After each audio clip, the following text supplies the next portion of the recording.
आज से कुछ ही दिन पहले भारत ने यूएनएससी में रिफॉर्म लाने के लिए एक नया डिटेल्ड मॉडल पेश किया था जिसको कि G4 मॉडल कहा गया था। बल्कि इस टॉपिक पे हमने एक सेपरेट डिटेल्ड वीडियो भी बनाई है, अगर आपने उसको नहीं देखा है तो ज़रूर देखिएगा।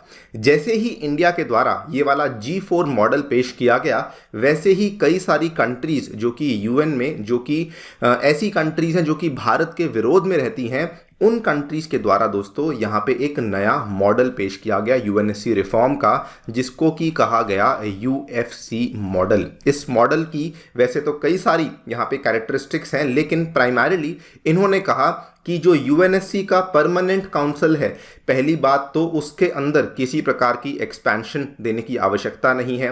नंबर 2, इन्होंने कहा कि इंडिया को तो डेफिनेटली वहाँ पे सीट नहीं मिलनी चाहिए। और ये वाला जो यूएफसी मॉडल है जिन कंट्रीज़ ने पेश किया है, वैसे तो ये कंट्रीज़ की ग्रुपिंग थोड़ी बड़ी है, लेकिन मेनली इसको पाकिस्तान और इटली जैसी कंट्रीज़ के द्वारा लीड किया जा रहा है। आप लोग यहाँ पर भी देख पाएंगे और यहाँ पर भी देख पाएंगे कि इंडिया ने इस यूएफसी मॉडल को आउटराइटली रिजेक्ट कर दिया है। इंडिया ने पहले तो क्रिटिसाइज किया है और साथ में रिजेक्ट भी किया है, कहते हुए कि ये वाला मॉडल जो है वो यूएनएससी में रिफॉर्म नहीं ला सकता है। इंडिया के द्वारा दिया गया स्टेटमेंट भी आपके लिए पढ़ देता हूं।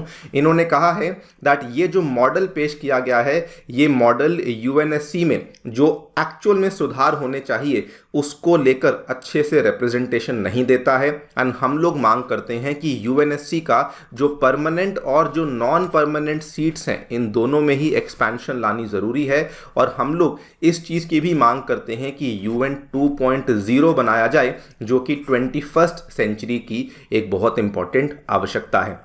बात करेंगे सबसे पहले तो ये यूएफसी मॉडल की, बात करेंगे कौन सी वो कंट्रीज़ हैं जिन्होंने इस यूएफसी मॉडल को सामने पेश किया है। एंड इंडिया के द्वारा जो यहाँ पे सवाल उठाए गए हैं, जो क्रिटिसिज्म रेस किया गया है, उसके बारे में चर्चा भी करी जाएगी। आइए शुरू करते हैं दोस्तों मेरे साथ। मेरा नाम है अनिरुद्ध। यदि आप लोग हमें फॉलो करना चाहते हैं, हमारे लेक्चर्स के अपडेट्स को प्राप्त करना चाहते हैं, तो यहाँ पर दिए गए टेलीग्राम चैनल्स के माध्यम से ऐसा कर सकते हैं। दोस्तों आगे बढ़ने से पहले आपको बताना चाहूँगा कि अनअकैडमी के ऑफलाइन सेंटर्स नई दिल्ली के करोलबाग में, नई दिल्ली के ही मुखर्जी नगर में और साथ में उत्तर प्रदेश के प्रयागराज में अब आ चुके हैं। अगर आप इन सेंटर्स में जाकर के एनरोलमेंट करना चाहते हैं तो प्रोसेस बहुत ही सिंपल है।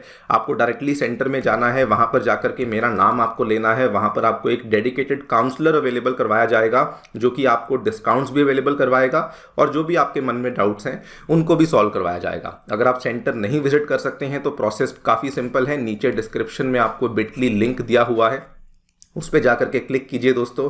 अपनी जो भी डाउट्स है भरिए, आपको टेलीफोन के माध्यम से जो भी प्रॉब्लम्स हैं उनको सॉल्व किया जाएगा और आपको गाइडेंस अवेलेबल करवाई जाएगी, सो दैट आप अपनी यूपीएससी परीक्षा की जो तैयारी है उसको इजीली स्टार्ट कर सकें। सबसे पहले ये यूएफसी क्या चीज़ है जिन्होंने इस मॉडल को पेश किया है। तो यूएफसी एक ग्रुपिंग है। यूएफसी का जो फुल फॉर्म है, इसका फुल फॉर्म है यूनाइटेड फॉर कंसेंसस, और इस ग्रुपिंग को असल में बनाया गया था 1995 में। और उस टाइम पे ग्रुपिंग को बनाने वाली कंट्री थी इटली, और साथ में ग्रुपिंग में जो शुरू में मेंबर्स जिन्होंने ज्वाइन किया था, that was Pakistan, Mexico and Egypt. आज के टाइम में इसमें आपको लगभग 20 कंट्रीज़ देखने को मिल जाती हैं, जिसमें दोस्तों Argentina, Canada, Colombia, Costa Rica, Italy, Malta, Mexico, Pakistan, Republic of Korea, San Marino, Spain, Turkey, ये सारे देश देखने को मिल जाते हैं। वेरी इंटरेस्टिंगली चाइना, जो कि खुद यूएनएससी का परमानेंट मेंबर है, वो भी इस ग्रुपिंग में ऑब्जर्वर बना हुआ है, और इंडोनेशिया को भी इस ग्रुपिंग में ऑब्जर्वर स्टेटस दिया गया है। इसको कैजुअली या इनफॉर्मली कभी कभार कॉफ़ी क्लब का नाम भी दे दिया जाता है।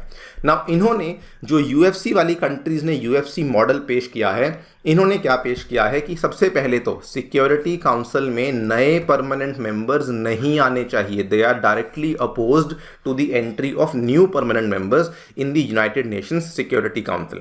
इन्होंने कहा एक्सपेंशन की आवश्यकता है, लेकिन परमानेंट मेंबर्स की नहीं, नॉन परमानेंट मेंबर्स की। आपको यूएनएससी का जो स्ट्रक्चर होगा वो एक बार से रिकॉल करवा देता हूं।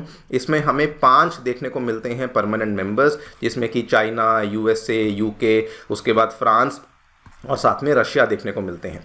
और उसके बाद 10 हमें देखने को मिलते हैं नॉन परमानेंट मेंबर्स, जिनको कि 2 साल के टेन्योर के लिए चुना जाता है। तो टोटल 15 देखने को मिलते हैं, लेकिन इन्होंने कहा कि ये वाले जो 10 हैं इनको बढ़ा करके कर देना चाहिए 21 और ये वाले जो 5 हैं इनको एज इट इज़ ही यहाँ पे रखना चाहिए। मतलब इसमें कोई चेंज नहीं आएगा, लेकिन जो नॉन परमानेंट मेंबर्स हैं बस इनको 10 से बढ़ा करके 21 कर दो। कहाँ से लिए जाएंगे बाकी के नए मेंबर्स, कैसे चुने जाएंगे, इसके बारे में कुछ भी इस यूएफसी मॉडल में नहीं बताया गया। इंडिया ने क्या कहा था? इंडिया ने कहा था ये वाले जो 5 हैं इनको बढ़ा करके करो 11 और ये वाले जो 10 हैं इनको बढ़ा करके करो 15। और इंडिया ने यहाँ पर ये भी मेंशन किया था कि जो ये 11 और ये 15 जो नए नए नंबर्स हमें देखने को मिलेंगे इसमें रिप्रेजेंटेशन कैसे होनी चाहिए। जो 6 नए परमानेंट मेंबर्स आने चाहिए उसमें से एक आना चाहिए अफ्रीकन स्टेट से, एशिया पैसिफिक से, एक लैटिन अमेरिका से, एक वेस्टर्न यूरोप से। इस तरीके से पूरा का पूरा जो ब्रेकडाउन है वो भी इंडिया के द्वारा अवेलेबल करवाया गया था। ये जो इंडिया ने यहाँ पर ये पूरा का पूरा मॉडल था यही G4 मॉडल था जिसको लेकर हमने वीडियो बनाई थी और वही जो ये G4 मॉडल था इंडिया ने यूएन में पेश किया था। लेकिन यूएफसी ग्रुप जो है वो इस चीज़ के समर्थन में नहीं है। उनका ये कहना है कि बस नॉन परमानेंट मेंबर्स में हमें एक्सपेंशन करने की आवश्यकता है, नॉट इन दी परमानेंट वाले में बिल्कुल छेड़खानी करने की आवश्यकता नहीं। नाउ एक चीज़ को समझिए, ये जो यूएफसी का ग्रुप है ये असल में एंटी G4 ग्रुपिंग ही बनाया गया है। जो यूएफसी का ग्रुप है इसमें जो मेंबर्स हैं हर एक मेंबर को किसी ना किसी मेंबर से प्रॉब्लम है। अगर आप देखेंगे यूएफसी में हमें इटली और स्पेन देखने को मिलते हैं, इनको प्रॉब्लम है जर्मनी की बिड से जो कि यूएनएससी में परमानेंट सीट की डिमांड कर रहा है। सिमिलरली अर्जेंटीना यूएफसी में आती है जिसको ब्राज़ील की बिड से प्रॉब्लम है। सिमिलरली ऑस्ट्रेलिया को जापान की बिड से प्रॉब्लम है, कनाडा और साउथ कोरिया को प्रॉब्लम है। बहुत सारी डेवलपिंग कंट्रीज़ जो कि इसमें परमानेंट मेंबरशिप लेना चाहती हैं तो उनको लगता है कि ये वही डेवलपिंग कंट्रीज़ हैं जो कि कई बार हमसे पैसे मांगती रहती हैं लेकिन फिर भी ये यूएनएससी में परमानेंट सीट मांग रही हैं। एंड ऑब्वियसली पाकिस्तान को प्रॉब्लम है इंडिया की बिड से। तो यूएफसी जो है ये एक तरीके से एंटी G4 ग्रुपिंग की तरह ही फंक्शन करता है और इसीलिए इस तरह के स्टेप्स, इस तरह के मॉडल्स यहाँ पे पेश कर रहा है। लेकिन इसमें कई सारे फ्लॉज हैं। नंबर 1 फ्लॉ जो कि अगेन इंडिया ने ही यहाँ पे पॉइंट आउट किया, हमारी जो परमानेंट रिप्रेजेंटेटिव हैं श्रीमती रुचिरा कंबोज, इन्होंने कहा सबसे पहले आप ये बताओ आपके मॉडल में ना तो अफ्रीका को आपने जगह दी, ना आपने लैटिन अमेरिका को जगह दी, ना आपने एशिया को जगह दी। अफ्रीका जो कि 54 मेंबर ग्रुप है, इतना बड़ा कॉन्टिनेंट है, इतनी सारी कंट्रीज़ हैं, उसकी लॉन्ग स्टैंडिंग डिमांड है कि दोनों ही कैटेगरीज में एक्सपेंशन होनी चाहिए। अफ्रीका से आपने पूछा भी नहीं और उसके बेसिस पे आप लोग खुद ही फैसला ले रहे हो कि नहीं अफ्रीका को तो इंक्लूड नहीं करना चाहिए। उसके बाद ग्लोबल साउथ की बहुत सारी कंट्रीज़ हैं जैसे कि अरब ग्रुप हुआ, उसके बाद कैरिकॉम ग्रुप हुआ, ये छोटे छोटे जो रीजनल ग्रुपिंग्स बनी हुई हैं इनको रिप्रेजेंटेशन की देने की बात आपने कहीं करी ही नहीं। तो ये भी मुद्दा है जो कि इंडिया ने यहाँ पे रेस किया कि ये सारे के सारे जो ग्रुपिंग्स बने हुए हैं इनके बारे में क्या हमें यूएनएससी में इनको रिप्रेजेंटेशन नहीं मिलनी चाहिए। एंड यहीं पे दोस्तों इंडिया ने कहा कि this is where we basically draw the line कि अफ्रीका को तो हमने यहाँ पर जगह देनी ही देनी है, ये हमारे लिए नॉन नेगोशिएबल बन चुका है। और यहाँ पर इंडिया ने ये भी याद करवाया कि पिछले साल जब इंडिया की प्रेसिडेंसी के तहत G20 का सम्मेलन नई दिल्ली में हुआ था तो हमने अफ्रीकन यूनियन को G20 का मेंबर बनाया था और इन्होंने कहा कि हम उम्मीद करते हैं कि यूएन जैसा इंस्टीट्यूशन जो कि बहुत पुराना इंस्टीट्यूशन है वो हमसे सीखे और कम से कम अफ्रीकन यूनियन को तो डेफिनेटली यूएनएससी के अंदर जो जगह है वो मिलनी ही मिलनी चाहिए। साथ ही में इंडिया ने ये भी कहा एक बात ये बताओ कि यूएफसी की जो ग्रुपिंग है उसमें चाइना क्या कर रहा है। जो यहाँ पर यूएफसी का मॉडल पेश किया गया है वो P5 मतलब कि परमानेंट 5 मेंबरशिप में चेंजेस लाने के लिए पेश किया गया है, लेकिन चाइना भी इस ग्रुपिंग का हिस्सा बना हुआ है। तो ये तो एक बहुत बड़ा कॉन्फ्लिक्ट ऑफ इंटरेस्ट हो गया।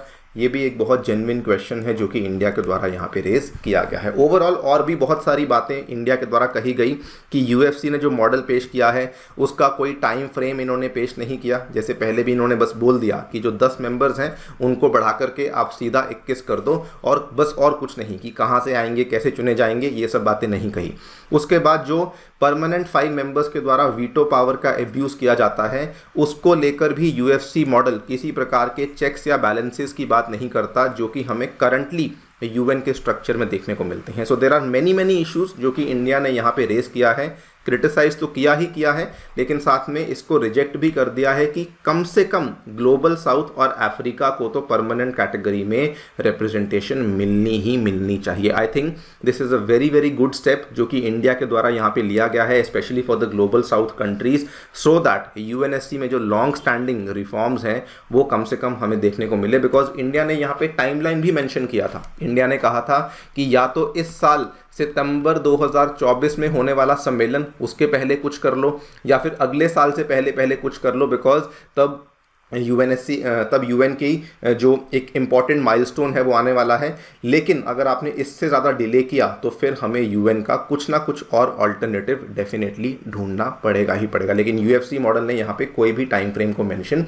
नहीं किया है। खैर देखते हैं क्या होता है। यहाँ पर तो इंडिया ने एक बहुत ही इंपॉर्टेंट स्टेटमेंट यूएफसी को दे दिया है, पर्टिकुलरली पाकिस्तान इटली को भी ये वाला स्टेटमेंट दे दिया गया है। आप लोग क्या सोचते हैं दोस्तों, डेफिनेटली बताएं हमें कॉमेंट सेक्शन में। जाने से पहले बताना चाहूँगा कि अगर आप लोग 2024 प्रीलिम्स की तैयारी कर रहे हैं तो अनअकैडमी आपके लिए पॉडकास्ट लेकर आया है, जिनको आप ज़रूर देखिएगा। इससे आपको आने वाले प्रीलिम्स में काफ़ी ज़्यादा मदद मिल सकती है। Thank you so much for listening, stay tuned and stay safe.